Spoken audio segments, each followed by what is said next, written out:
Make a motion that we approve the minute for a regular meeting on July 31st. Second. Motion made and seconded. Any discussion? Hearing none, all in favor, say aye. Aye. Aye. Make a motion to accept the consent agenda. Second. Motion made and seconded. Anything further, Michael? No. Okay, all in favor, say aye. Aye. Aye. Public input. Mark. Surprise. So the only thing I want to bring up now is because there was a couple of meetings, right? With the New Hampshire Liquor Smart Program. And we asked whether the town property can be part of that, a voluntary non-regulatory process. We're talking about the whole launch area and at least one access area. The other one is a little bit contentious, whether we should do it or not. I personally don't see any harm in doing it. They actually have seen some of it already during one of the adjoining properties. And the reason I'm asking now is because we do need to get properties on the schedule for early September with the Hampshire Lakes. As long as you guys gave us some more thought. Can you give Mike any information on it, like fact sheets or Yeah, they graphics of what things would look like? Yeah, well, essentially you go onto New Hampshire Lake Smart and it describes the program. The process is they come and look at the property, primarily the things, run off from roofs, run off from driveways, run off from properties and septic systems. And what they do is they provide feedback, written feedback, they will come right to you, probably Mike, with recommendations. If you meet those recommendations, meet it, then your property gets certified. And you get a nice little sign for that, the New Hampshire Lakes. So we've had 21 properties to review, 3 people have gotten certification, probably another 10 or 12 are working through it. It's really just, it's an educational process. So it's just for the town properties. Yeah, because I mean, they're part of the lake community, so I don't see any reason why they should be an exception. Myself, Keene State College, they have done their property. What is the name of the Lake Smart? Is that what you Yeah, said? SMART? New Hampshire Lake, and then the Lake Smart is one. Oh, one. Seems like most of those factors aren't really relevant. Some properties are fertilizer. It's not really. I think what you might find is you might be runoffs maybe from the parking lot, perhaps, in the boat launch area, or maybe run out from the road, and maybe 32, there is a little bit of berm that's kind of created from, I guess, from plowing and cleaning the road, which kind of prevents the stuff from running directly into the water, which is, would be road salt, would be a concern there. But those other properties are just, one off of Wilson Pond Road is a grass lane going down. So, I guess one just on the website and take a look and give me your feedback or whatever.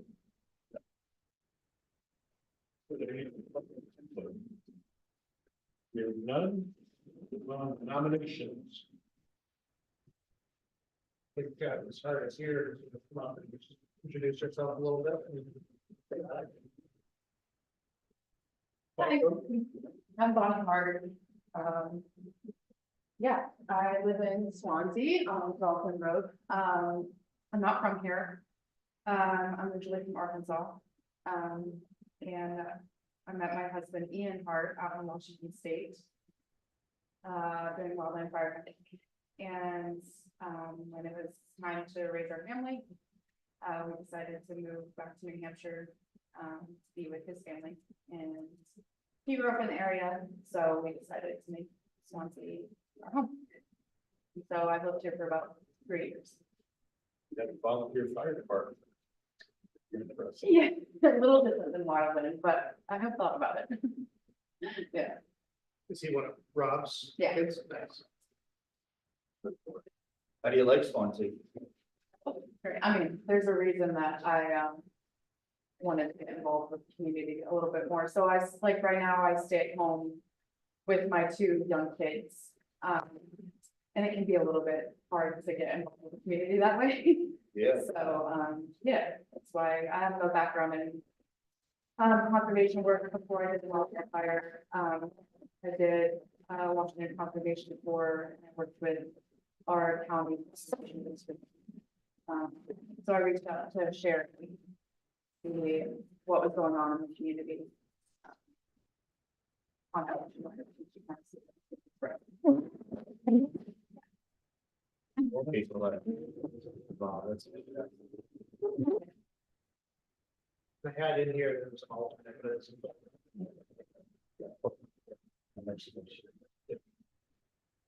Second. Made seconded. Point.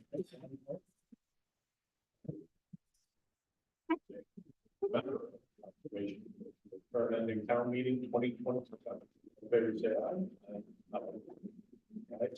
Thank you, Bob. Thank you.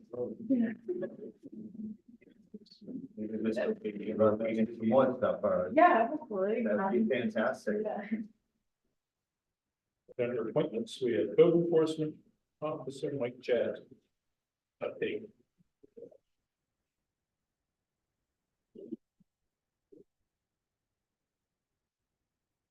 So a couple of weeks ago, Mr. Lee came to address the select board.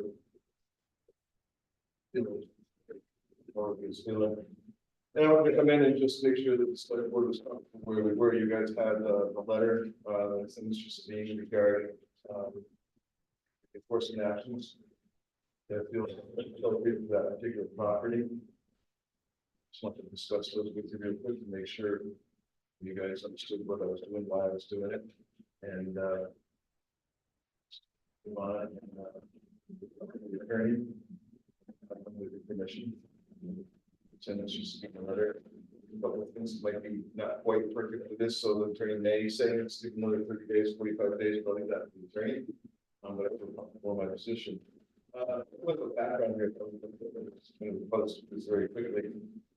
This property was claimed largely from two homeowners for years, and have gone up different times in the property. It quiets down a little bit, and then it picks back up again. This year, when we originally started taking up some flattening material, it came on, so we came to a head, and we continue to look at the same people who've been seeing me for a long time, expecting me to do something, and rightfully so, and not, so now it's time to try to do something. I'm trying to hopefully maybe find a different place that the land use, we ended through zoning boards and stuff, none of that's been applied for, and anything else, any other attempt to move, hasn't occurred yet. There are options about them. He's not without options, not without opportunity. And if you want something,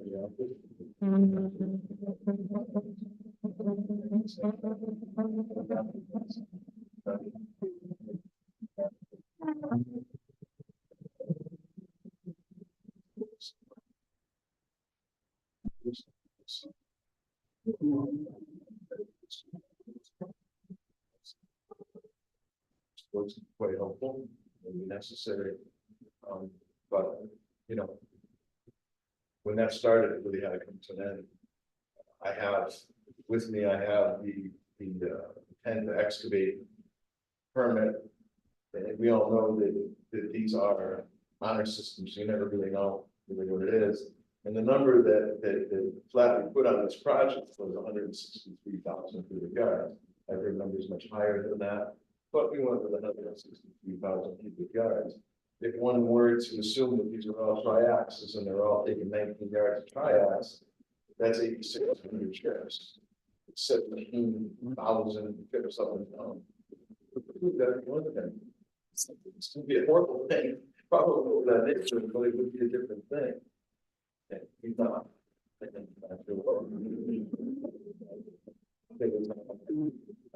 expanded out to the neighbors. So there's the excavation business.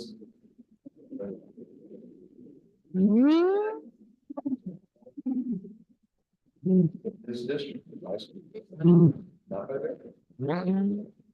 So, he said, we'll work with it if he chooses to apply.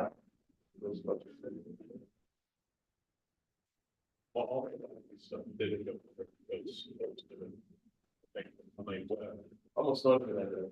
Yeah, because after the first bit, he was good, you know. He was in a bad spot. He had signed on a good contract and his decision found himself in. But it's a business decision. It's not. so I guess you're saying that this isn't just clean for the property, so it's something that he's going to turn around. It doesn't matter. It really doesn't matter because what you look at there is by my calculation, the cartoon. But you know, somebody needs to check out. He may have already gone over the 100,000 square feet area, and now you're into the alteration. The rest and and all the activity before there's been plenty of material, there's been plenty of material leaving, there's been plenty of processing. Like I said, this has been years. And this is the tipping point for a lot of folks to just, you know, he is 100% correct. There were 4 houses built on that property. 3 of them were his home. They all required an awful lot of excavation and dirt and earthwork, no question about it. And a good portion of that was done. 100% true. But it doesn't negate years of trying to work with somewhat the property with Nancy Bott and been in there before that and before that to even service for the with different issues and different complaints we had. So you know, that's why I'm in this question. Yeah, a couple of things. The first thing I think Jeff was upset at, we'll take it into steps here, is the speeding that you said that you witnessed some speeding. There was a lot of other trucks up there. Did you actually witness Jeff speeding down that road? I really don't have to actually say what speeding is. Because his argument is that that's not him that's going up and down that road with the high speed, and you have that in here. But And I then, don't have the ability to enforce that. That's why I really am. and his other argument was when that whole process started, he didn't get a lot of material at all until it was shut down. Right. That whole project was shut down immediately within the first 5 days. He went and put $10,000 because he thought he was approved by the town to do this. And then it was disapproved 5 days after. He put $10,000 worth of work into his road, so these trucks could go in and out of there, and then it was disapproved. So that is where he was upset. Mike mentions that he's processing up there. I went personally, and that processor hasn't been running in 3 years. He doesn't make any material there. That machine and that engine, there's no engine in it. There's not even an engine in that thing. It's a car mounted on a frame and it crushes stone. Hasn't ran in 3 years. I'm just concerned that we don't have enough evidence. When this was brought to me, it was told to me that there was a petition. I went as a selectman to my Jeff. I said, Jeff, whatever you're doing here, the town's gonna come down on you. This is a petition. He went and I went back and we could find this petition. So Jeff is pretty upset about thinking that the street had a petition on him and they didn't. So he's pretty upset about that. You all heard him say that here. And I'm just repeating and reinforming you on these things. I just feel that there's more evidence of a lot of other stuff going on that road than just Jeff Sabine. I think Jeff Sabine's feeling that he's been pointed out. And he shouldn't be, because it's what's the guy's name? Jay Roy. And they've got a house in people. There is a lot of material. Now, there's a lot of neighbors that feel that it isn't Jeff. So all I'm saying is, before we go after this, I think we really need some good evidence of what we have up there. I'd like to just see it be investigated a little more, in my opinion. Then, because right now we have Mike's work. We don't have nobody else's work. This is just strictly for Mike, all this, right? We're working on Mike. Or do you want neighbors? Well, we did ask, and you told them that you couldn't give it. I do not believe that that was done. I do not believe that that was doing. You do not believe it was out. Well, I think we could maybe split the difference here and maybe.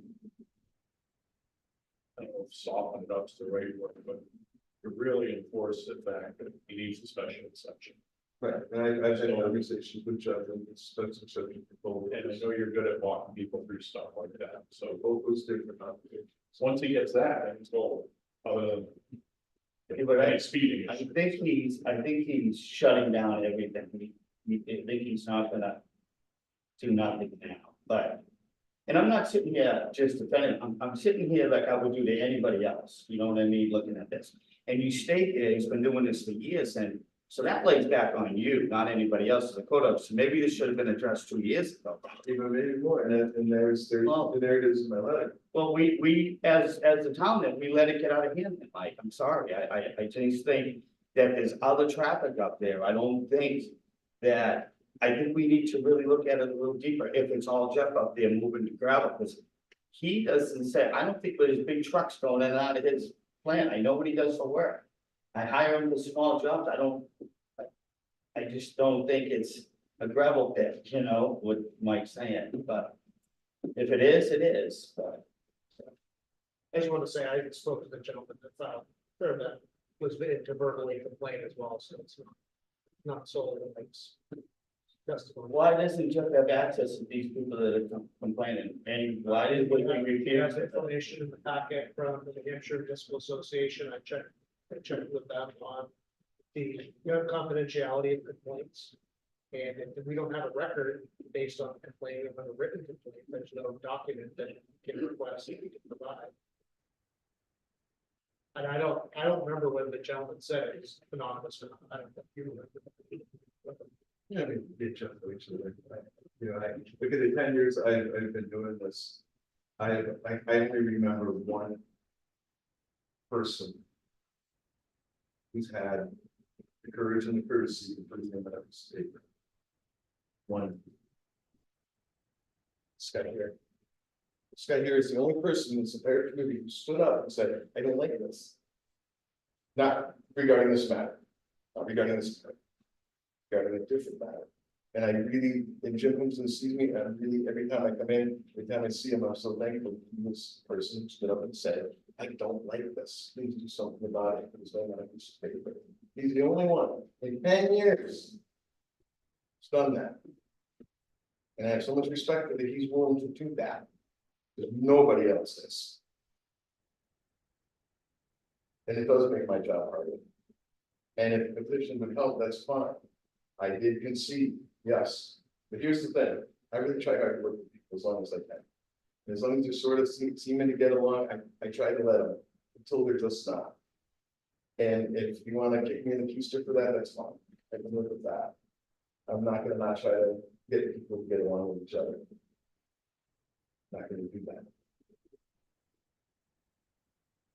So, I mean, if the board would like to direct me in a different direction, I'm happy to take the board's direction as I work at pleasure. with the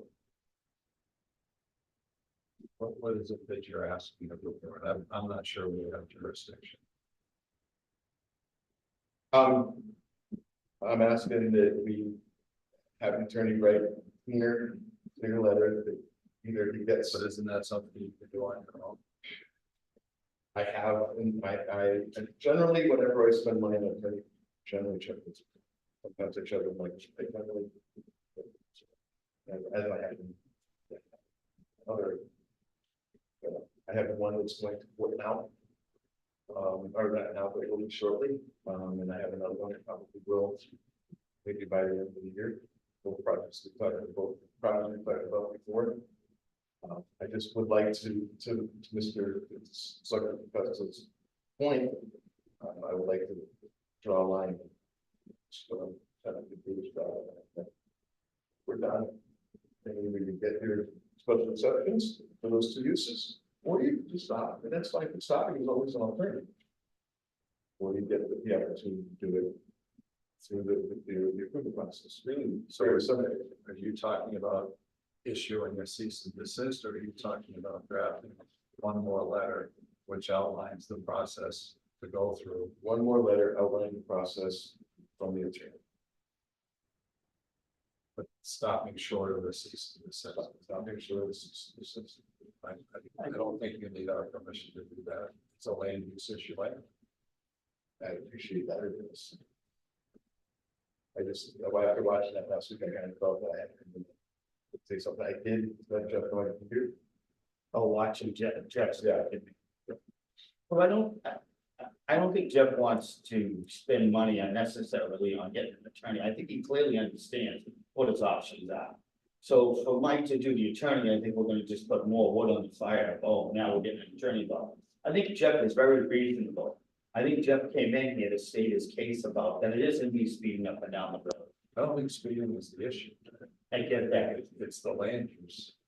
It's the real issue. Yep, and I think he agrees to that, that he's no longer gonna, the machine is down, he's taking it down. There's no processing gonna be made, there's no material gonna be in and out of it, he agrees to all that. I thought he said that in this meeting, but maybe he didn't. But I just don't think, I think it's unnecessary to get another attorney involved. I think we should talk to Jeff and say, Jeff, this is what needs to be done. And, Mike has done. okay, but he still has, how much time did you give him? We're past those guys. Since he got the letter? Yeah, improve this road. He wants to get any of that money back. Using his pit. You ought to get the special exception, so we can. Yeah. Because he did put a lot of money in it, and you know, I think, Mike, that he feels too that. After that first incident, that there's a bad taste between these two, to be honest with you. You know, he feels that maybe he's being pointed out because of what happened. And I think Jeff is a very big boy. I think that that's pretty honest conversation. So I'm confident that if he wants to have that conversation, then we want to have that conversation and really be productive. so we're gonna go the other way, we don't need to put an attorney involved and get another letter out, is that what you're saying? I think at this point, the value of having an attorney is this letter, it outlines but is unclear. And ask, did you issue a cease and desist, or are you coming to the board to ask for permission to issue a cease and desist? But he clearly outlined what the process is, because slice that. The best path for Jeff to go is to apply for a special exception or not. But the first time he turns an engine on, if he hasn't applied for it, Mike's gonna get calls. So I think a clear and concise message drafted, whether it's the two Mikes putting it together or we bring the attorney in. Because at some point we need to have a clear message for Jeff. And it doesn't have to be cease and desist. It just says, you and Sly mentioned, he put money into his driveway, his road, whatever. If he ever wants to recoup it, make a special exception. I just think we need clarity. Because we were told him that there was some permission given. It's wrong. And they may have been wrong intentionally. And that's something the judge needs to take up with them. Because for him to believe someone else, so they're gonna call my office, I'm not speaking hell on the phone. If you call and just say, hey, I got permission to bring this material up here, they would have been told no. He wasn't told by the town, they told him they had permission, and he, that's a business decision. I'm in no position to sit here and speak for Jeff. So Right, but- I think I gotta. No, but I mean, that's a business decision that would have been better checked with the town. I just don't think, all my argument was, do we have enough evidence of, I don't know how many hours that he said he spent up there watching trucks go in and out, watching speeders. I had this, none of that was documented, him going up there, spending time, sitting up there on the road, watching all this. So all we heard from is Mike, and we're sending him a letter. I guess that's enough. If that's enough, that's enough. But I was clearly told it was a petition. I was clearly told. Then I come back to ask for the petition and there was no petition. And Jeff went there to get the petition too. So We don't have no proof of anybody complaining up that road about Jeff, and it's clearly in his letter. We have no proof about him speeding, and it's clearly in the letter. We have no proof of him making material, and it's clearly in the letter. That's all I'm trying to say, is that I feel that we should investigate a little more before we start getting attorneys and threatening him with all this, when none of this could be occurring. But we do have proof that some, Mike just told us that he was a recipient of a verbal altercation with someone who came in to complain, so we know that. I think we have to have faith in our department heads to do their jobs correctly, and until proven otherwise, they deserve our support. This meeting, as I mentioned, that's this Joe's opportunity, but in terms of operating a business, if code enforcement says they are, then it's his neck on the line. If he's not telling the truth, then when we get sued, he gets sued individually. So I have a lot of faith in Mike and all of our department heads. We just have to go with that. This doesn't have to be, it can be a well-written, this is the path to take. And if he doesn't take it, and there's no other complaint, he's truly shut down. And that's a decision that he made, but at least he knows there's a path forward.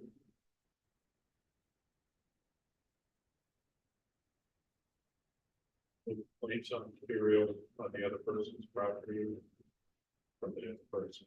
You said some of the materials on another property. Encroaching on people on neighbor's property, that's. No, He has, getting a little they close. have an agreement.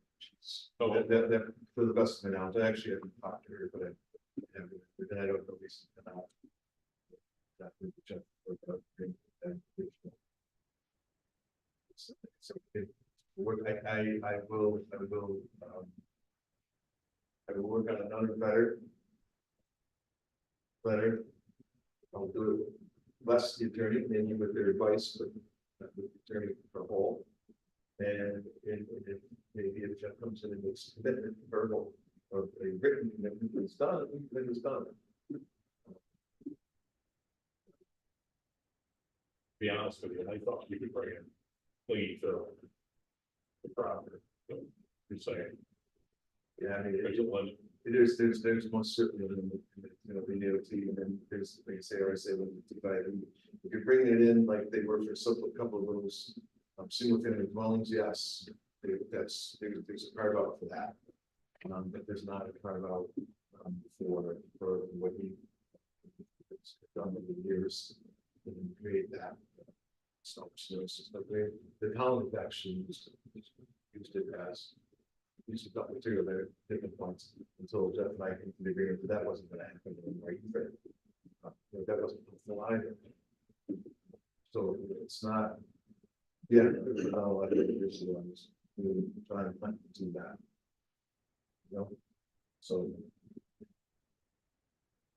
Hopefully he goes on fire. It's a small, look, it's a small community. Yeah, we all got, what it boils down to that, and that's. A selectman I used to work with said it all the time, and it took me a while to really penetrate my head with the saying, what kind of town do I live in? Well, the kind of town we live in where a guy is willing to try to get along for a while until he can't anymore, or you want to find where the guy just comes in automatically jack for you, you're gonna. That's not me, and whether he me, you have to hire someone else for that. I don't think that's the kind of town we want to live in. So it's It's maybe a couple. I leave that to the guy that clean up nice. Please, perhaps full letter to the others. he's there. Okay, will do, appreciate your time, guys. Thank you. Thank you. Have a good night. Good night.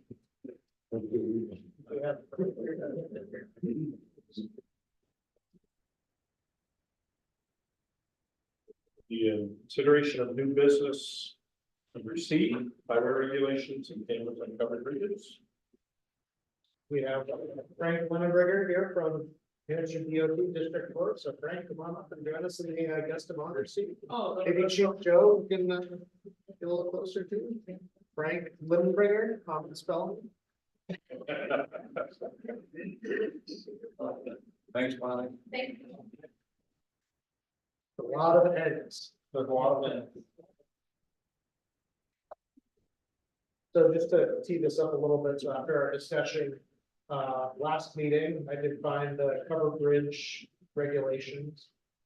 Which actually there was some detail in there, but it's good timing because they need to be updated in light of the legislative changes. And we talked about kind of separately, but having Frank with DOT and just to help us understand where that is a state road, but a town bridge. How that interplay works in terms of signage and regulations. We'll try to, I didn't want to keep it narrow a little bit, which is fine, we can talk about the rest of it after, but you could just tell us your understanding of how that interplay works with the state road and the town. And I guess I'm not quite sure. Again, the maintenance of the bridge would be the town responsibility, the maintenance of the road is ours. Signage, to some extent is through Bureau of Traffic. But I guess I would say if there's additional signage wanting, we have to run it through Bureau of Traffic. Ask them what their take is to make sure that it's meeting compliance for better requirements and so on and so forth. Other than that, I don't know that there's a whole lot that we do towards that. I'm not quite. I imagine with this new law, there's gonna be some other state highways, covered bridges that are gonna be approaching them for camera signs, because we're gonna have to put up a sign that says it's a video recording. And I'm not sure what new law you're talking about, so. They just passed it, right? Right, so September 1, or- yeah, effective September 1st, we can install, or the owners can install on covered bridges, cameras to monitor for damage. Okay. And as part of that, we have to have signage, I think, within 100 feet of the bridge.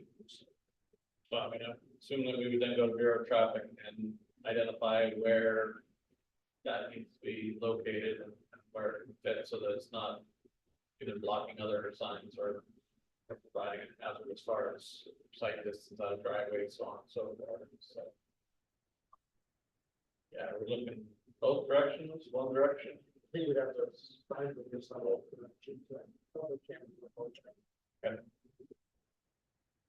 Yeah, I mean.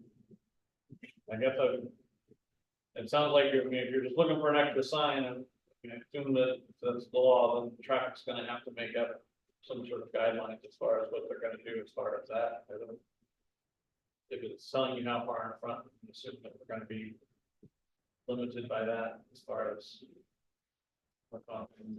Near Matthews Road probably, and then somewhere right after the curve, probably, you know. So Within 100 yards, doesn't have to be 100 yards, right? Yeah, So it could be 50 at the max. 100 feet or 100 yards, so yeah, just, okay, 100 feet, within 100. Within 100 feet, so we could go before the turn, whatever. yeah, you're gonna make it around the curve though, is for 100 feet.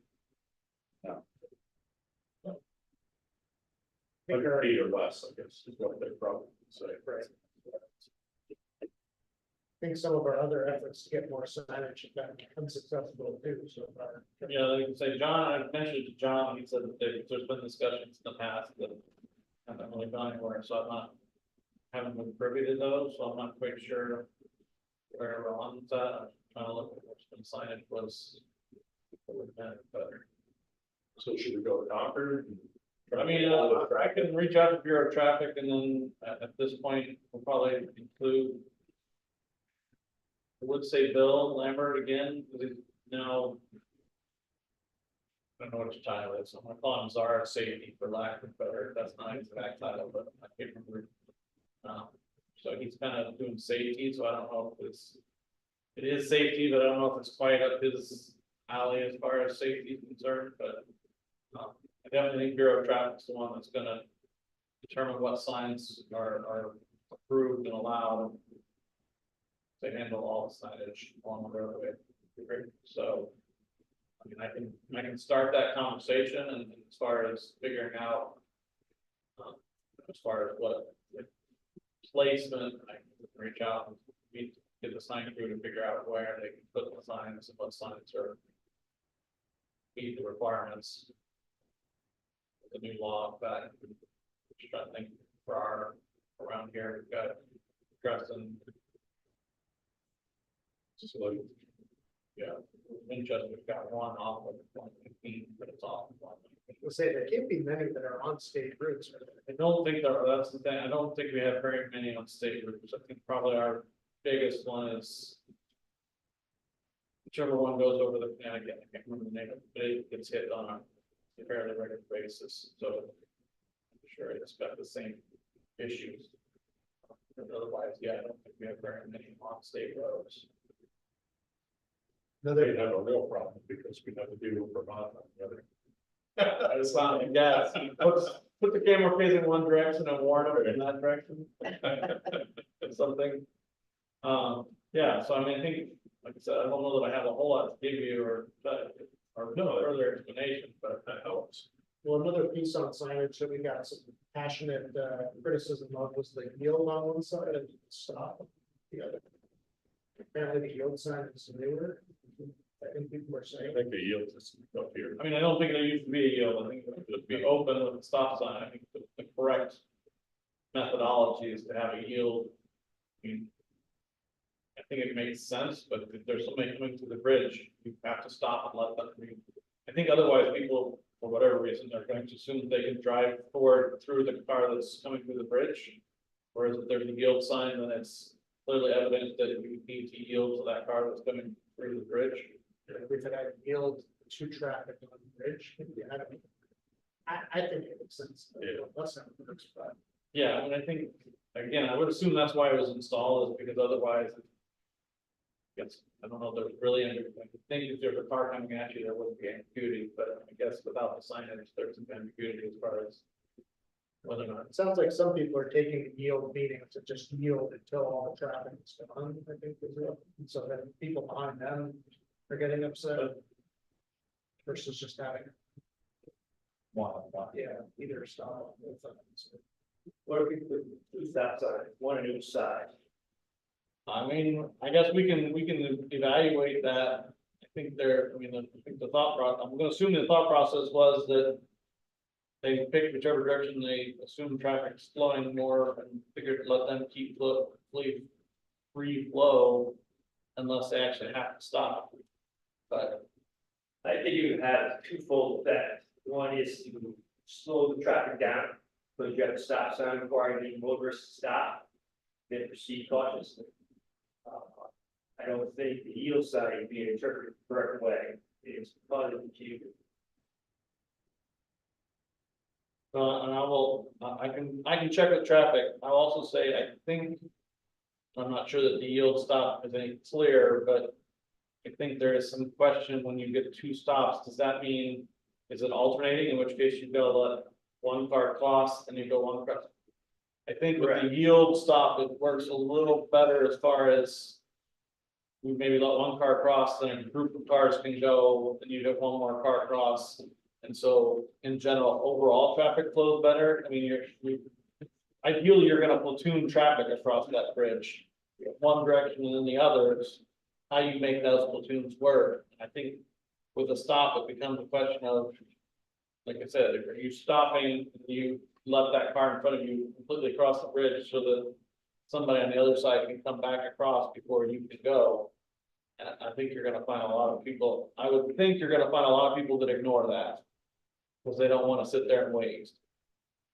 What's at this one here? Stop. Stop on both sides? There's nothing. Usually people just allow Nothing. the next person to go. Nothing might be the way to answer the call. That's the town. Pressing the stop. I know, but I'm just saying, that seems to work pretty good. You know, people flash you the lights, come on, you know, whoever gets there first goes, That one Yeah. probably gets 10 times the traffic. that one is. It's 10 times that one? Oh. Oh. So we talked to traffic. Again, I can check with traffic and safety as far as. I mean, I know there's a push as far as intersections with changing a lot more, to like always stops as opposed to. So I don't know if on a covered bridge, they look at it in the same manner. I can, Do you want to be involved in the email, chatting and everything, and yeah, I mean, I definitely think that we want to be involved in the district and maintenance side of things, but. It's the final decision on signs and also the. I would. In general, say that in order to put up signs that. Bureau of Traffic would be the ones who would install the signs. On the state road, so. I could say I'd like them, but. I don't think we want stop signs, so they do those, so. and then another topic, if we end up putting in a fixed speed sign with a radar flashing thing on. Is that traffic and safety also? I was gonna say, I just had several requests for that, so there is a process through traffic for the town to request the speed, I mean, you're talking the speed feedback sign. So there's a process to go through and an agreement that gets signed between the DOT and the town regarding maintenance and responsibility, and if you decide to get rid of it, then you're responsible for removing all that sort of paperwork, agreement type stuff, so that it covers it. This basically the state doesn't install driver feedback signs, so we allow the towns to. Great. So we can do that on any road where we foresee that as a problem by working through the bureau. I mean, I would think so, I mean, it'd be hazardous to say any road, because I think we're getting very close to the point where traffic's gonna start going. We're kind of over. It's the same as any other sign, we get too many of them, then they lose their effectiveness, so, we Those lights flashing at you when you're going 40, coming into a 30, they wake you up wherever you yeah. I think any sort of sign loses effectiveness more, I mean, because you'd say the same thing about flashing yellow. You think that would signal there's intersections, but we found that those. I forget what the time frame is, but very quickly drivers tune those out, and no longer, but they don't wreck, so. I have a feeling if you drive the road every day and you're used to driving 40 through and you basically go, yeah, that thing's gonna flash at me, but I'm gonna ignore it and want 40 regardless. In which case, it's no longer serving its purpose because the drivers purposely ignore it. I'm not saying we won't, but I'm saying, I'd be cautious before I say, yeah, we can throw them up on all our roads and have feedback signs everywhere.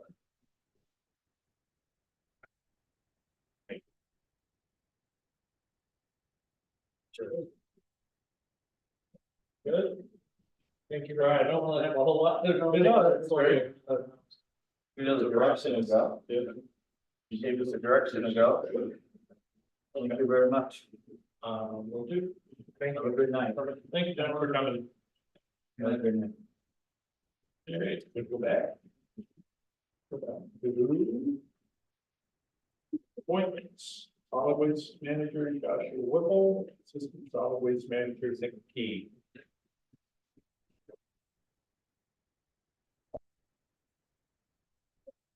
How we doing, gentlemen?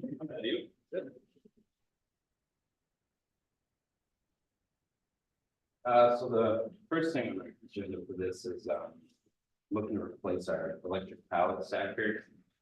The current one's from 2012, $6,500. Over the past 5 years, we've put maybe $2,000 worth of work into switches, replace batteries. Now it's got a combination of a bunch of stuff wrong with it. Priced out the batteries because I load test them all, they're all failed. The charging unit failed, and then it needs to switch to the one second fuse now. So we're looking at about $1,300 to repair it, and then if something else would be wrong with it at that point. So I went through, and what we use it for mainly is to move material from the main building out to the warehouse with a scale, whether it's stacking it, moving it, typically stuff that's too heavy for a regular pallet jack. This one picks up 3,000 pounds, And it's got the only real difference is it's 3,000 pounds versus our current one's 2,000. And the lip tight's only 63 inches on this one, so it's a little safer. You put this up 130 inches above your head, worrying about stuff tipping over. It's got 2 batteries compared to 4 for the new one. And it comes with a 1-year warranty. Give us the ability to drive it out, so oil shedding more safely compared to moving through traffic with a Bobcat. It's got a big P3 tire, so we can actually drive it out back if we need to. Not that we want to do that necessarily, but it'll give us more options of how to use it to avoid getting in traffic with skids here, lugging something that can tip over like oil. Don't want to tip over 110 gallons of it, so the parking lots. It's got. I did look at pricing on another one from the original company we bought this from in Guilford, New Hampshire, and they got bought out 4 or 5 years ago, and I looked at all theirs, and they don't have any use equipment. It's all part pricier. So I didn't even reach out to the salesman for that one. Any of the other ones I looked online that were similar to the one that we had now, were $2-3 grand more, 12,000.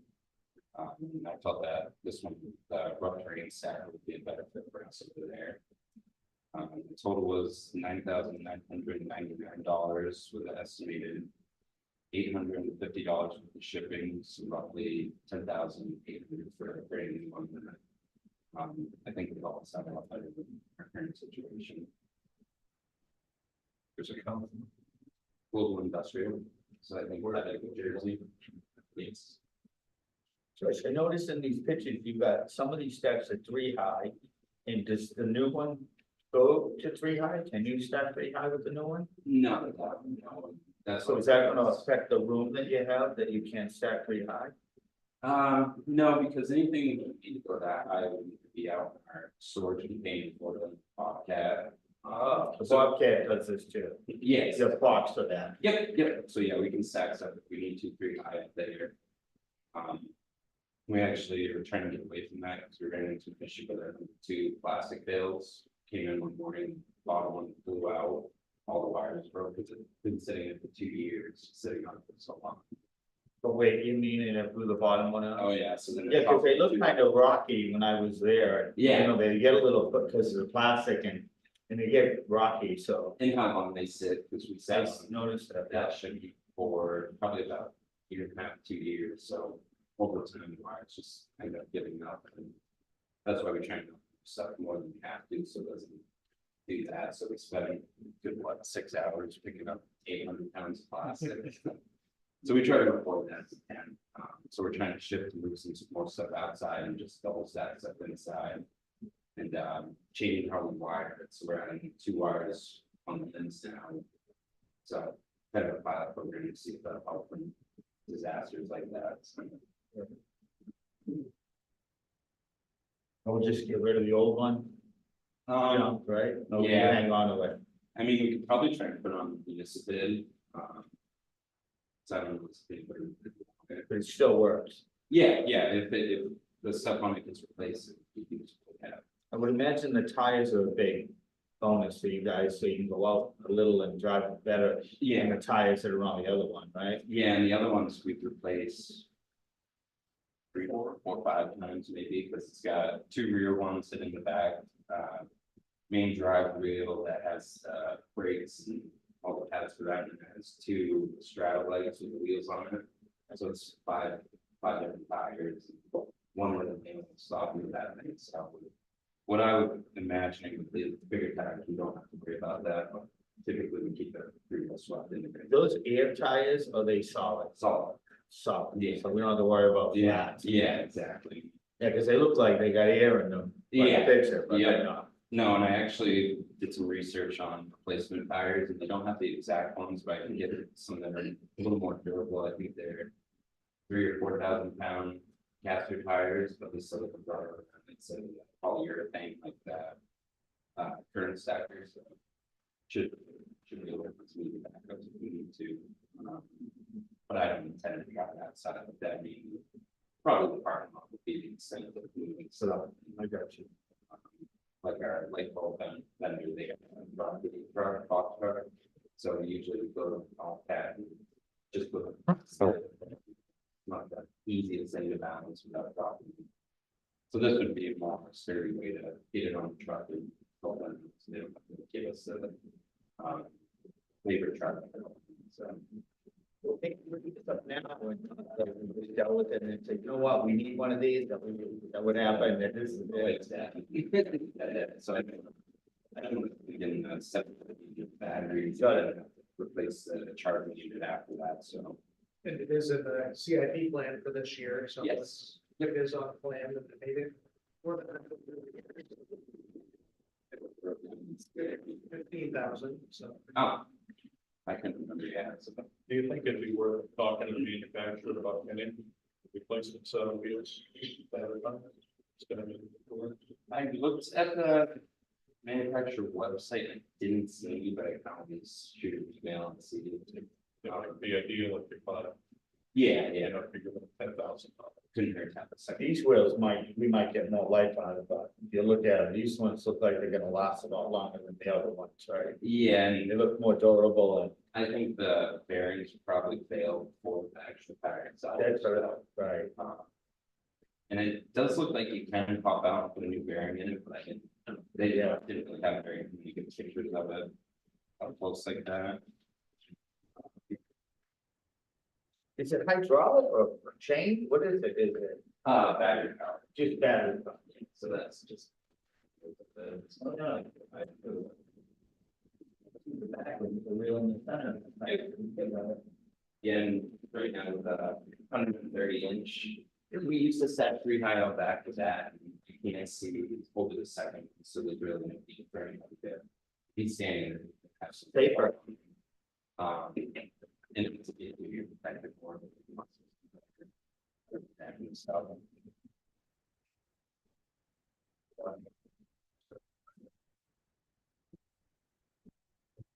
500 on it, maybe 11.5 and see if you can get Get back. at least maybe some of the tires. I imagine the driveway would probably go first.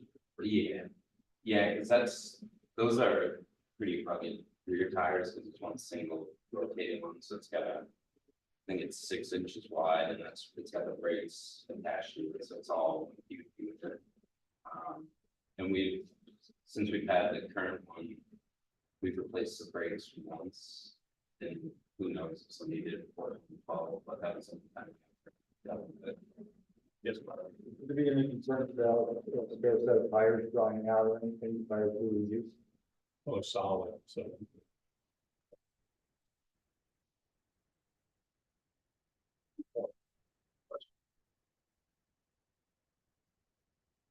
We can stick at 11 if you want. I can almost just offer you, but It's, make sure we can get off this. yeah. Be terrible, let this thing go down. Yeah. Yeah.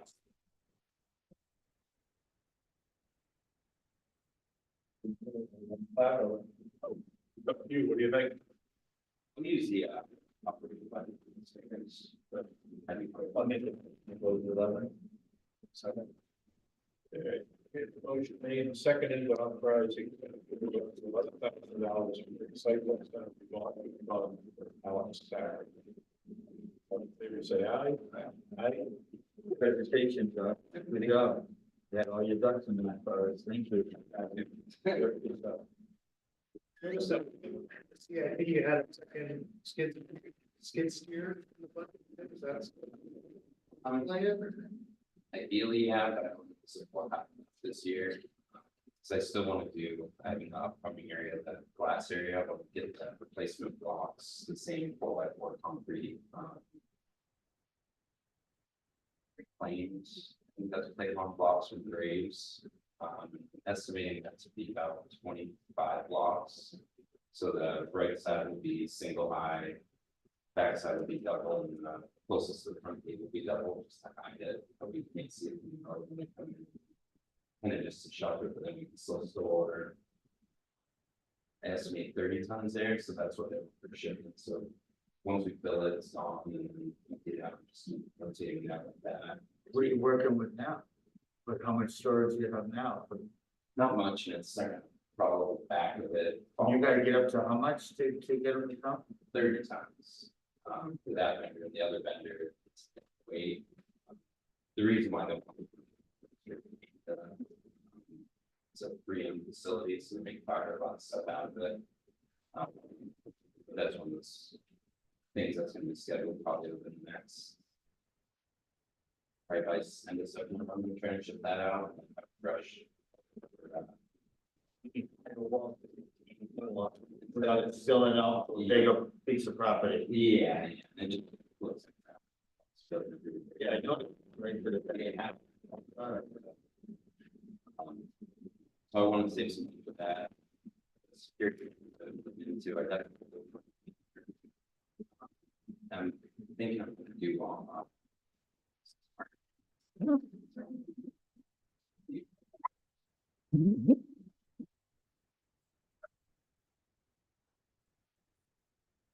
$7,000 or so, save a good chunk of money with that. And ideally, the second Bobcat would have been beautiful this week, because we were doing some preventive maintenance on ours and went to do a hydraulic change, I flipped the cap up, and one of the main hydraulic lines from the drive motor to the cooling motor and back, had a nice pinhole in it. Wasn't spilling out yet, but it was getting out, so we cut that out of service for now. We've got the road crew's gonna come to replace that, do a hydraulic swap, because it might be part of the warranty, not the warranty, so. I rented one from Ace, just to get us through this week, and so just having the second bottom, I'd say those from renting this out. And so, ideally, I'd like to do that, maybe early next year, hopefully. And we got a tracking unit this time. I don't know, because that was my original plan, and after driving this one so much, I don't know if I really want to deal with that. Because if we need it for back, we can't turn, it's easy not to track it off, it's a whole different drive system, so. I think our best bet might to be just stick with solid tires. Get it in change, or one of those set up for a service instead of rushing through to get down on it before, so. I think having the two of them would be a stack up. Even just doing the cooling flush was meeting the other day, because playing loosened up, so we were losing cooling all day long. I was able to put another strap on to hold it for now, and we got the replacement hose to be through, but then that's another couple hours of redraining down, replacing a hose, so it'll save us a bunch of headaches and not have to plan around shipments, whether a truck's coming, have to wait till the day after, somebody else comes in sometime over, so. what make is that one of them? Yep. Yep, and we've had them for years, really reliable, I like to stock up on the maintenance parts, I have all filters for it all. Fluids and everything, so it'd be on the change points of having a cat and a bobcat with completely different parts, oils, everything, so it's. I've had pretty good luck with them, they're easier to work on, everything's great. So I'm good with those. Right. Do they do the, melody about cat, like, what we got, a caterpillar? But they do have Then we get a grant from. New Hampshire for that. And how we pay it out up front, that saves $70 and saves us $2,000 to $3,000 just for writing a check and paying it off. So it could be up to $9,000 we can save just by doing all that, so. That's something I can get prepared this one for the grant paperwork, and then have it ready for springtime and looking, so. Maybe the town budget pass and get through all that first. Yeah, but good works, so. Department update, I think I've been working pretty much the whole summer on replacing signs and getting new signs out. And we've been making most of them in-house just to save some money on the capital reserve signs. We can put more money towards the bobcat and stuff like that. So the whole plan is to have everything bright red and yellow, so you can't miss it. You can see it from the dumpsters. So when we point it back, it's not the green bit. This is not. It's forced. container, at least, so you can see space pretty much without they made the CAD bin one, so. Still got a few to go, still wanna separate out the rubble tile a little more with ceramics, for the concrete all separate. So we might be able to sand them next time, kind of just clean brush and extend it out, so instead of 5 years, we could do it in 7 or 8, I don't know how much we do over the next couple of years, but. And then the brick could be recycled, porcelain could be recycled, it's all a matter of finding a vendor. If they need a certain amount, how much, or what their standards are for it. So we've been working on that, we still got a few to go. We've been going around putting investment management practices from DES around everywhere, so waste oil doesn't consolidate with how to deal with oil filters, who use oil, characteristics of the pool, and to look for, because there's so many colors of it. Right now, we're the only ones that deal with that, because it's such a, it's gotta be exact waste oil, because if you put something bad in, screw the burner, it turns into a whole process, so the whole point of putting signs in there is to help educate if we want to put somebody else on the duty for pouring out the waste oil, or help investments with it. So if somebody shows up, you would basically go there and watch it get poured in, No, we have them set it on the side. And take then care you of go, it. Yeah. it's mixed with whatever, you know. Yeah, and even the painting freeze going into the oil, it's sort of burn a little bit of the filters out, so. Pretty fickle machine, but it works good. So really, quality of the oil is important for that. Just touched on the rubble area for the signs and separation. When we had the rubble pile crushed in June, DPW helped us to transfer it over by the burn pit where it's fine resting spot. So it was all really nice, crushed concrete to about 1.25 to 2 inch, probably. Yeah, right about that. Solid. So it's built up around the backside of the burn pit now, probably 6-7 feet. It's all level, so everything's not gonna flow down there. Instead, it's gonna all drip down towards the infiltration basin now. So any water that's discharging out into the road or off the facility, it's either going to the rain garden, like the back gate, or the infiltration basin down in the compost pile. And that ties into our stormwater management programs that seals that up. So nothing's leaving the facility in there, which is good. And even just regular runoff, it's all in the bottom. Employee training, we've done, I mean, everybody 54 3/4 hours of training, so that's a good show of how much the works. We've had 2 people in the break room in the office doing safety training, so we're getting 3 people that have want to consider training to that one in the office for the 54.5 hours. Everybody's got all their certification hours, which is finishing up class and safety hours. And then I told all them we'll keep rolling the can to the ejection training, so and that'll help with decisions or what community facility will give no, I won't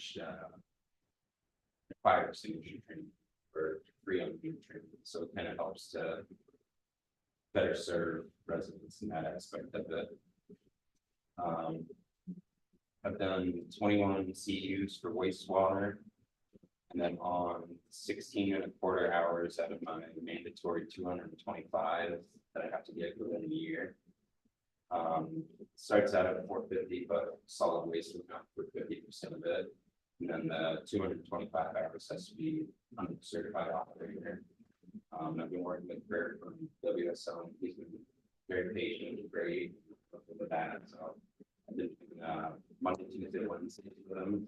The lift station around Spring Street, and then it's just a variety of different tasks. It's always different tests. Or we had a gas meter training the other day because we were at the lift station from the compressors to leaf valve.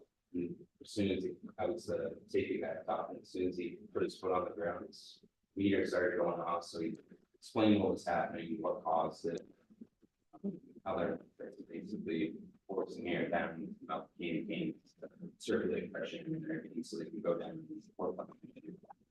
Some really interesting stuff and getting plenty of different experience with it.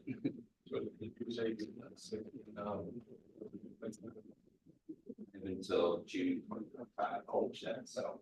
Yeah. That's definitely. Yeah. Oh my God. Don't brag about that, George, I was thinking. Yeah. He's way Do behind, 80 hours Christmas. but it's 25, okay. Yeah. So I think what I averaged out for is if I did just 5 or 6 hours a week, that would give me the year, but the quicker I get done, the quicker I can do it on it for weekends. I don't have to be either a certified operator, I'll be certified at that point.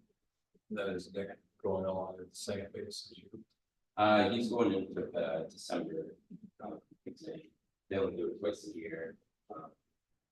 You know, we were talking about doing some of the pre-test training courses because it was very helpful, but it still wasn't enough. So I kind of wish I did more before because Maybe you'll get a scenic trip to Franklin too. yeah, I've been to Frank. as you know, it's quite the drive. Don't stay at the hotel in town, Oh no, I commute each day. maybe Concord. Yeah, looking forward to it. So I'm hoping beginning of the year, or the beginning of the year to. Then, because I've been talking to her, going to Franklin Peters out there, I'll shoot through the air. Talk to Joe about going to the facility, doing contract there, something that. Then, Joe and I are actually going to conference in Henniker, remember, I believe. If I'm field day, test. So it'll be. I think that gets me team 8. So it'd be a good chunk of training for that. We've got a whole thing of machine.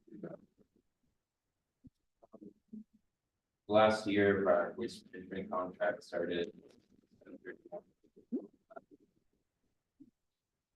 So probably this winter I'll be in contact with Roy about negotiations for the next contract, whether hopefully trying to get a 5-year.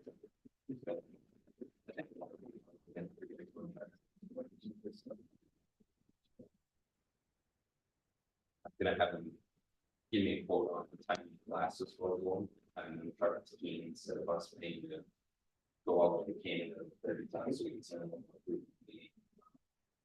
And that's all dependent, they'll help out our contract overall. Or, go through the market and use them to help us out and find a different contract. Is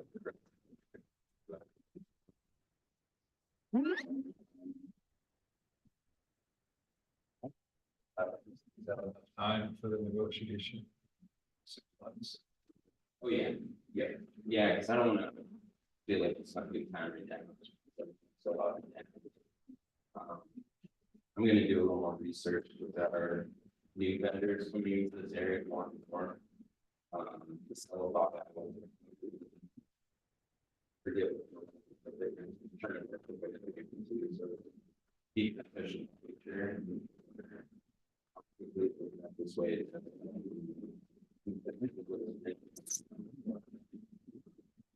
So if we end up with a 3-year contract, it may.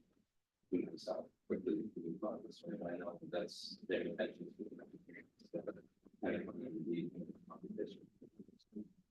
Things that benefit us in the future is actually be able to do a real meeting. Instead of just having one. That'll give you leverage for 5 years. Yeah, exactly. And so it'll make them want to play a little more ball. Any questions? A lot of information's out. I get a compliment, I went over there and you guys are really good with your customers, the people that come in there.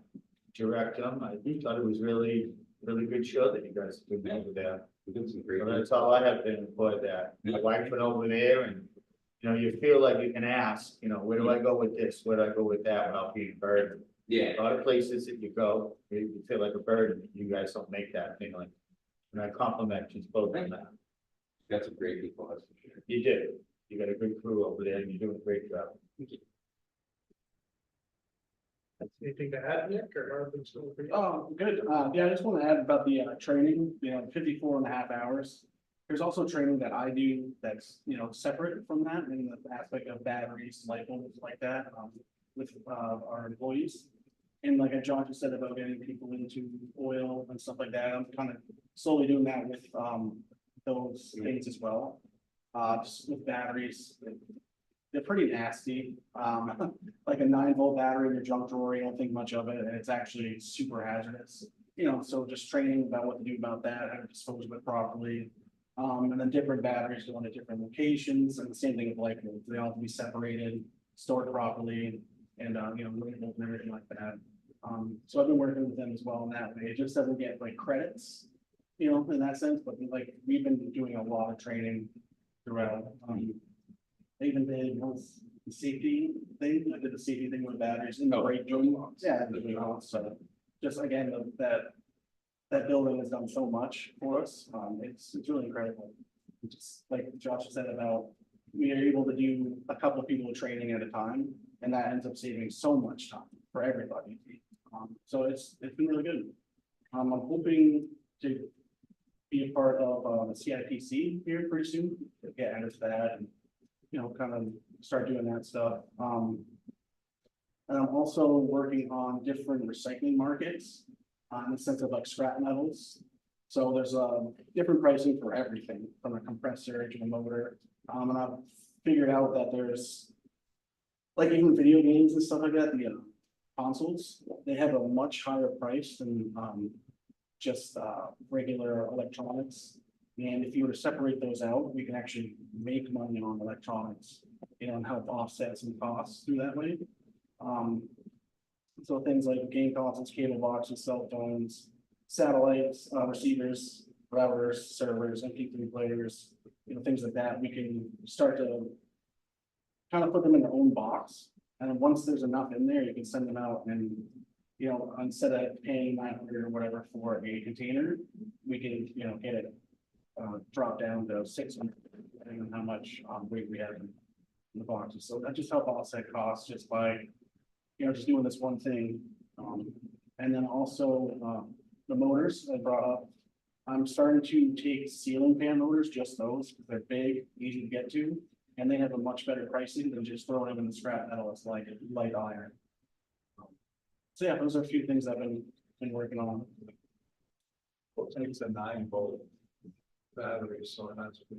Because the poles are together at the top, instead of like a positive and a negative being on two ends, they're right next to each other. So in theory, a paper clip could bridge that gap and then set a tissue on fire in your junk drawer.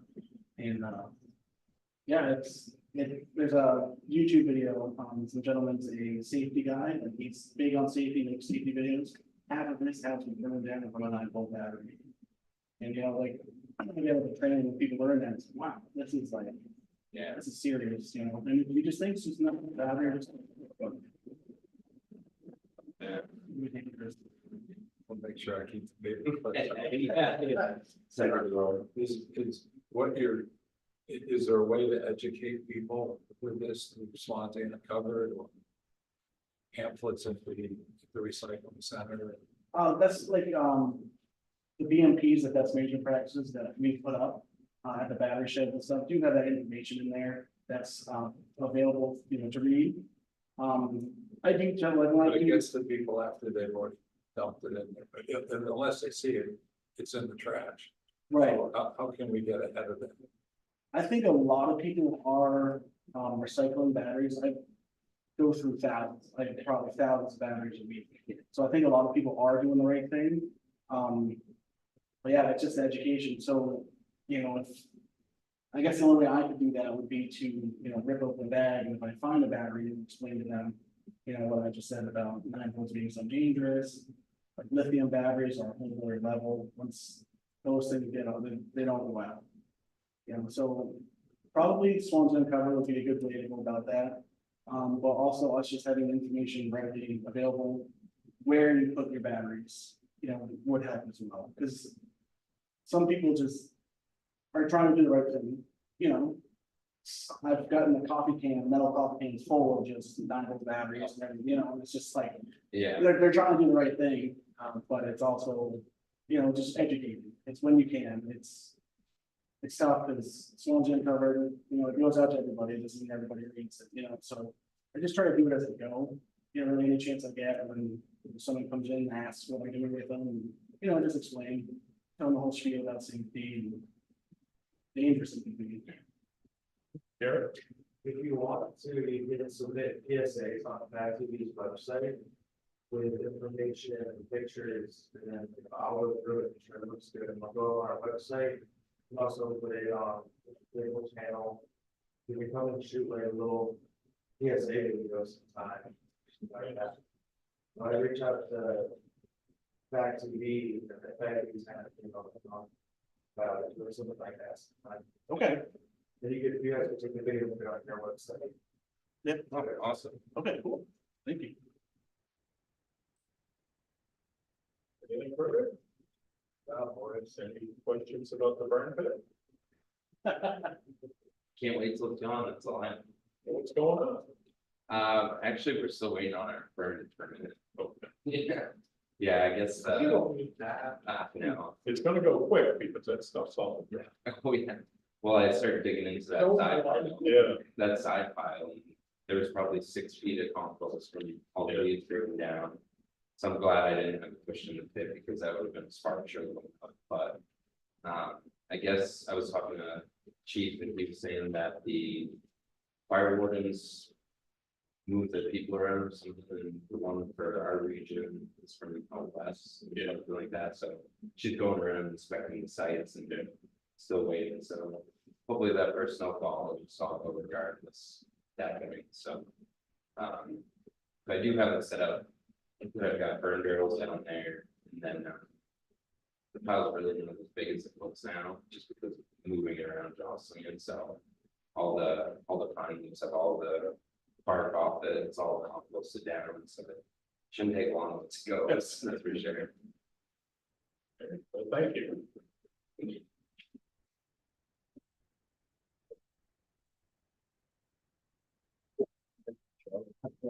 you. No, exactly. So we'll go to the new business postal delivery issue of payments. So it came to our attention, last week, I guess, that the post office seemed to be handling mail differently. That was addressed to Swanzey 620 highway. Put it in our PO box. It seems like previously was happening. Was getting returned back to people. Some of which taking about a month or so for it to get back to them. So in the meantime, they have accrued some interest more than the $5 that tax collector is currently authorized to waive. So they're a little upset about it, understandably.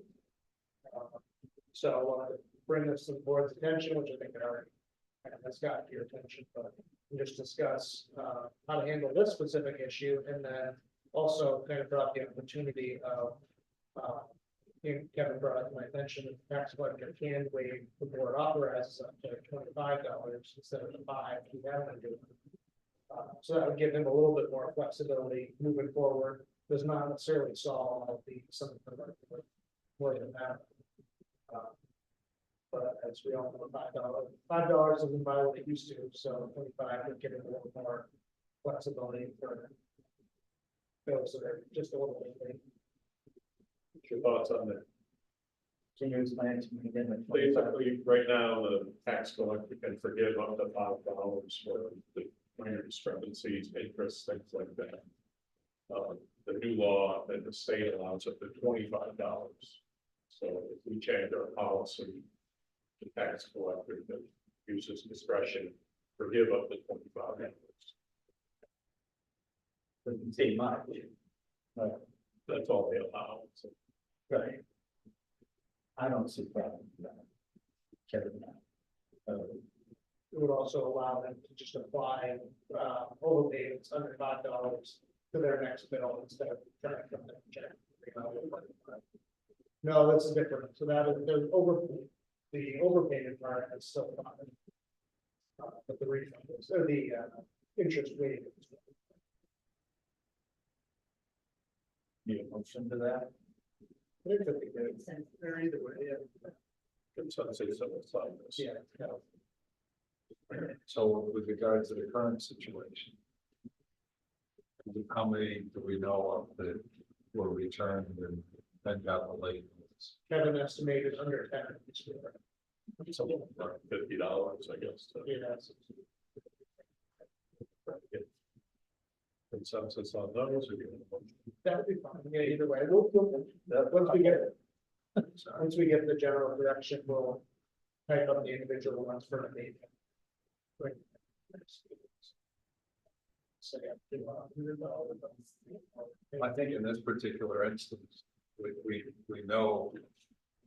I went and talked to the new postmistress and Becky Sprightly. And it was just a case where she came in, there was a backlog, and they brought in some temporary help. And what normally would have got put into our post office box got returned. So I think we should, have we done that? Have we forgiven it for these 10 nope, people? that's what we're asking, that's what we're talking about. So that's gonna be next week. I also think we talked, we should do something more proactively to encourage people to use the PO box for mailing. Which I know you're already working. Yeah, I haven't talked to Bill, I was gonna talk about that after the dispatch. Sorry about that, Mike. But it did say that you still have at least 670 of them said highway in case they overnight by FedEx. That's still. So I don't know if we want to put the PO box first, if that would help. I think at least in one of the cases, someone was using like the bill paying function through their bank. They tried to list both, but it was picked up first, so there are going to be some that fall into the cracks, but. We can eventually check the bill. Sounds. And the judge, we're going there, back into those. We would have to stop. Should I say? Here. Well, we're fine. Sorry about that, next week. Next Well, no, I mean, we can do Consensus on. consensus now, and then we'll get them tagged up for, to be signed up. Okay. Good. Sounds good, man. Yeah, And then- consensus. Excellent. And then on the bill, is that what we'd like to do, list the PO box first? Do you think that's? I think that's just fine. I don't think there's what is it, post, like, in terms of. How it's supposed to be. Maybe as a bill, you could just eliminate that 620 instead of highway. For the purposes of this. And. Maybe we can put the physical address over here, put the hours. Yeah.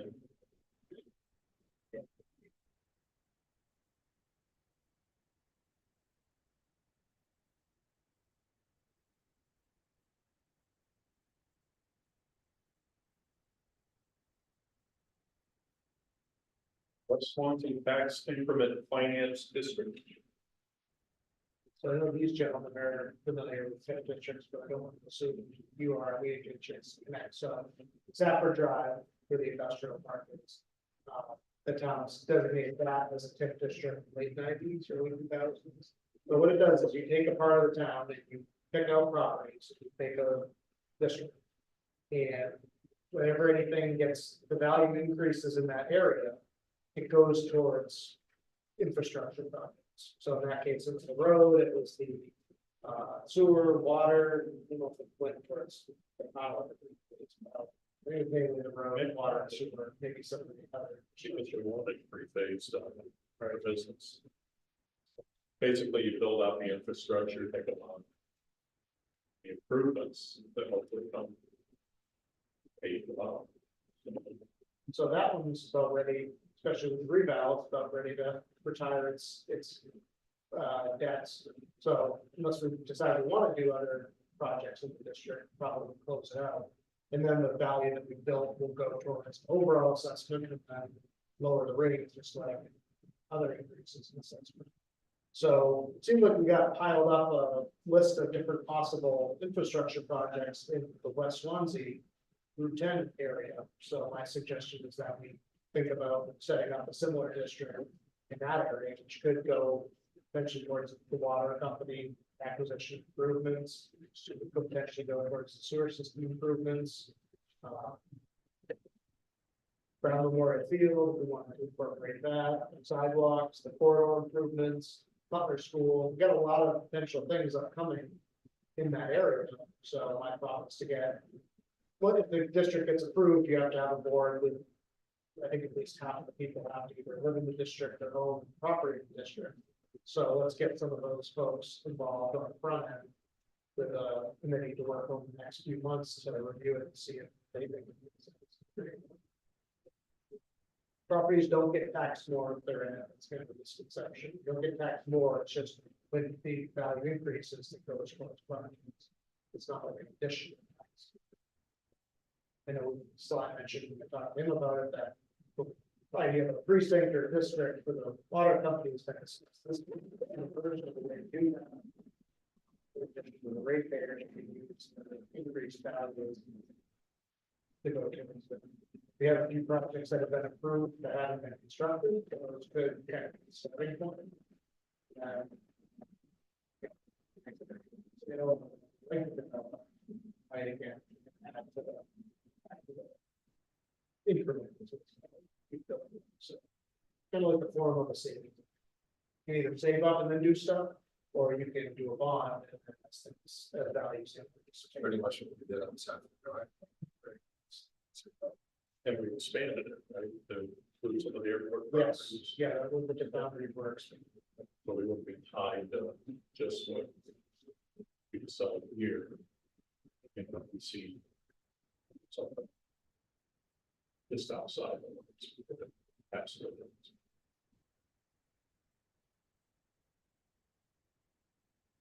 So what do you need for that?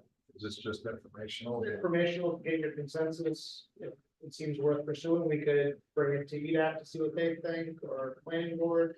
Or we could just start soliciting interest for a committee from the groups, I think someone from EDAC. Planning board. There. What people think, or we can start to solicit interest. Next question. You know, some folks are removing properties from the tip district. They're talking about moving it from the industrial, so they're zoning purposes. So, but they're go, they're building are there any limitations, when you have a tip district, are there any limitations to the properties that are within that scope? In terms of if they want to leave, or, I'm just curious about the, and other people are curious about the limitations. Are there? I think they're confusing the district versus the industrial zone. I don't think they're in the same boundaries. I think those, because those are houses in the industrial zone. I think that they're talking about removing those from the industrial. You're doing, Changing the zoning. Yeah. but there, again, the question is, are there any limitations in the tip district? Properties within the tip district, and they're just subject to the same, whatever zoning they were in. Oh, so there's no. The only change is if their value increases or decreases, it goes towards these projects. And you did list, you know, think that water, sewer, were a lot of reducers. Yes. So, Yep. Something I did. Yeah, I mean, I included some of the kind of sample information from the Office of Energy and Planning. I think that's what it's called anymore, but that's what it's on the website. And the example they use has that similar. Some of the, so they're thinking, well, that one too, but I think they just had like hypothetical too.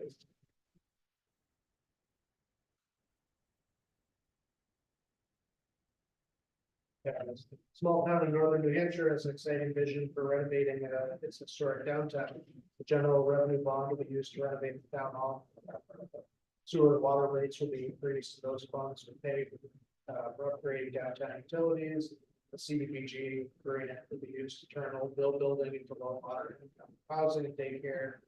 Land and water conservation funds will be used to create new downtown river parks. Not so all that, but kind of along the same lines, just trying to partner some of these different items together.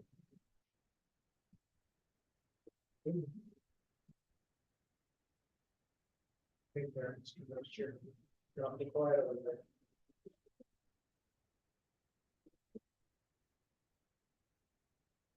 Secretary, so Digesting it. you don't have to, there's no time sensitivity, really, just if you want to try to do it for this year, you just. You want to sleep on it? The Sanford, Your first step would be trying to build a. the Sanford, didn't have anybody living. So Well, Gary Davis represented the fair, right, Yeah, their boards. Bob Furlong was on. Property. I think they met the, when they were more active, and then it got to be that it wasn't really active. well, a better chance there, it's probably gonna get reflected, right? Good. Mr. Chairman. Sure. On the agenda, there was reference to an expenditure for security cameras. We didn't get the bill. We're not gonna do it. We didn't get the We invoice. didn't get the info, so. Oh, Well, I guess. Tell them to reply, that they'll- Any old business to speak of? When will we have, the fire chief thing?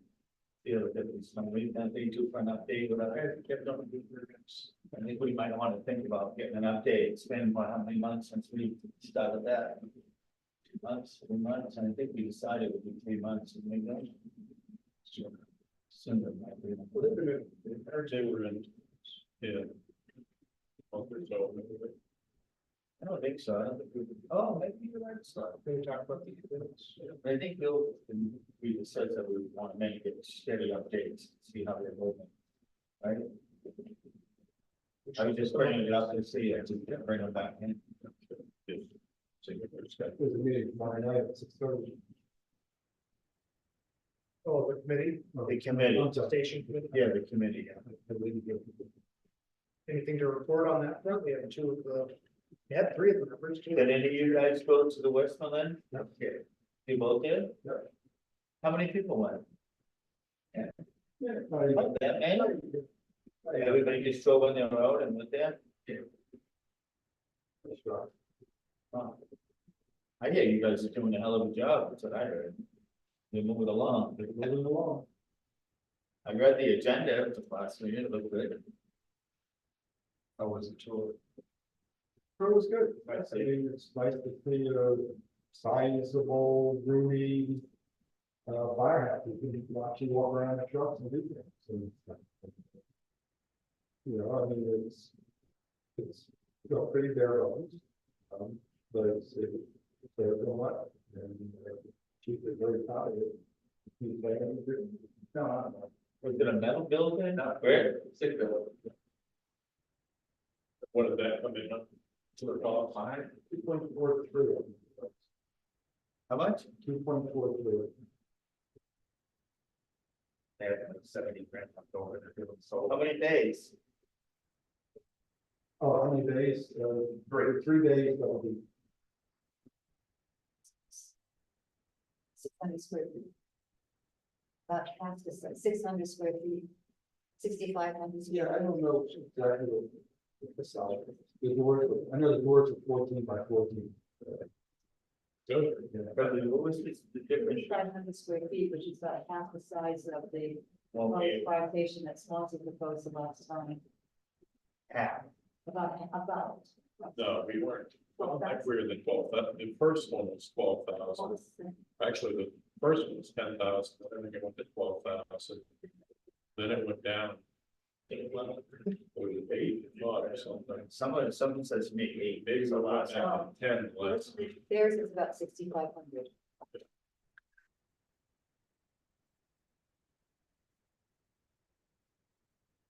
Straight of update. Well, just to jump back, we kind of, when we were with Frank, just to go back to the highway regulations, so we got some suggested, I think it's on an ordinance, so with the board's, support, I'd like to work with Chief Joe, non-Chief Joe, on updating those regulations, and then schedule a public hearing. Mainly updating fine amounts. Find them out, add in the provision on cameras, even if we won't have it. Still. We'll see that once we have it. Yes, because they're fine, is that right? Just one comment, I read that briefly before I came, and I personally think the finance are pretty minimal. That was the highest they could be. Really? Until the laws, but now the laws been changed, so now they can be up to. So much more significant. 1,000, 2,000, right? I think after, you know. I think, look, the problem's been out there for a long time. I think the way to go, really take care of it is by having, sizable fines and if possible, maybe not in science, but if possible, have those posted with those fines. They can, they have to go. 200 or 300 for first occurrence, and we can hire the after person. Sometimes it's gotta stop it, take that money and put it into the fund, and you need a new police station or something. It doesn't work that way. Actually, these, I believe we did, this to the local ordinance. Like, we actually- Yeah, so I personally would, a good fine. I mean, the main thing is with the cameras to get somebody's insurance to pay for the repairs to the bridge. So, I can see if they hit the bridge and stop, that's one incident, so that's 500. If they back up and hit it again, that's makes it to 1,000. The camera is the sure. The camera's gonna have to be able to get plate numbers. Yeah, that's all I do. And that's what I'm sorry. The state law was that we couldn't identify vehicles by plate number Oh, that's what. with a camera. Oh, so we could have had a camera, but we couldn't just use it as. Yeah. Good point, we couldn't enforce it. These fines totally not bad, right? Not just like, Not just for damage. huh? Not, they're not just for It's damage. just for going over, yeah. And then a trailer, things like that. So Joe, when you had your gentleman up there, did they report anybody going over overweight? Did they get to see anybody trying to go over it, or did they stop people from going over? There were more legal stops, some were with trailers. And others were speeding. You did get some of the speed. Now, they, most of the time they stood on the other side of Matthew's side, right? Where did they park? On Matthew's side? Where they are. Well, where were they All going? just locate different locations, they all have a specific area that they like, some are up Sawyer's Crossing, others are around the bridge. Oh, I saw Sergeant Bigwood in the parking lot by the bridge. So- Whether that's what they all were. I know we're talking about the signs and stuff. I know the sign on the Matthew Road, Sawyer Crossing, I think says nothing, no. It's on Sawyer Crossing, right in front of the bridge, so you've already made the left-hand turn, doesn't give anybody any warning. So that's why they end up back up, or they end up deciding to ride through. I don't know if you have, it's a town sign on Zoom. I don't know if you have your permission to take that one off, put it on Matthew Road, it was the town on that road. Or just put another one up, so that people don't make the turn already.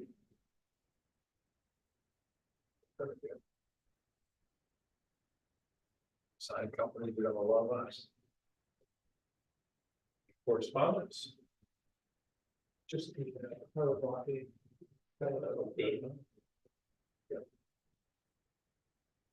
Public input.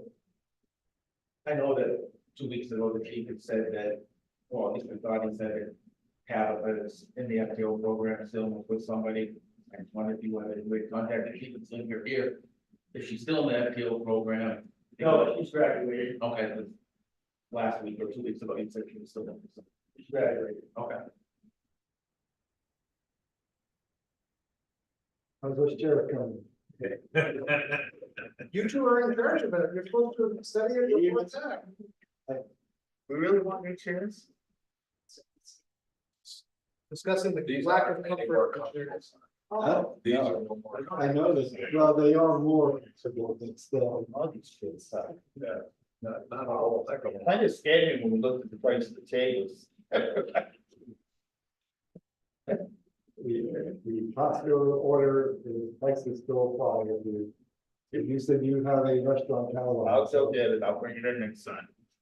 Do that, I'll or look at it. do that, or call me and we'll meet somewhere. If you would come in for dinner, he would discuss it with you then. Good for him. Yeah, here's an offer to the board. Yeah, actually, I think doesn't the restaurant need on chairs? Like just bought them, 500 of them. Hey, somebody, So you have no meeting next week. If you want to meet at my property at 3 o'clock, we can go and take a tour of those time. We can talk about chairs, we can do whatever you want. That's an open office to the board. There. I think we all have my text. My phone. We do. So give that some thought, if you don't make a decision right here and now. I can't commit right now. check out that data motion to go. What do you think? What do you want to wait? B for hiring, under B. Motion made, seconded. Carrie, let's do it. Aye. Come on. Fantastic. That's one way to make it. Good night, Mark. Bye. Good night, Mark. Good night, Mark. Come on, Garrett. It's a lot.